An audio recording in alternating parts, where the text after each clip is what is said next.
مسیح یسوع کے نام میں آپ سب کو سلام۔ میں آپ کا ہوسٹ یوتام تحسین، اور آج ہمارے ساتھ موجود ہیں ربیکہ شکیل۔ تو آئیں ان سے کچھ سوالات پوچھتے ہیں بائبل کے حوالے سے۔ تو کیسی ہیں آپ؟ جی میں ٹھیک ہوں، آپ کیسے ہیں؟ میں بھی ٹھیک ہوں۔ تو میں آپ سے پوچھنا چاہوں گا کہ آپ کی فیوریٹ بائبل ورس کون سی ہے؟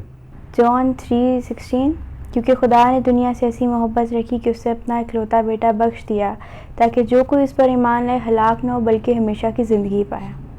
واقعی یہ بہت اچھی آیت ہے۔ تو اس نے آپ کی زندگی میں کیا کام کیا؟ اس آیت نے میری زندگی پر گہرا اثر چھوڑا ہے، جو کہ مجھے ہمیشہ خدا کے پیار کی یاد دلاتا ہے جب بھی مجھے مشکل وقتوں میں میری امید بنتا ہے۔ تو کیا آپ کچھ اور شیئر کرنا چاہیں گی؟ تو میں یہ شیئر کرنا چاہتی ہوں کہ یہ آیت صرف خدا کے پیار کو بیان نہیں کرتی بلکہ ہمیں بھی چیلنج کرتی ہے کہ ہم بھی دوسروں سے اسی طرح محبت رکھیں جس طرح خدا نے ہم سے کی۔ تو امید کرتے ہیں یہ ساری باتیں آپ سب کے لیے باعث برکت ثابت ہوئی ہوں گی۔ تو اسی طرح ملتے ہیں اگلے شو میں ایک نئے فرد کے ساتھ۔ تب تک کے لیے خدا حافظ۔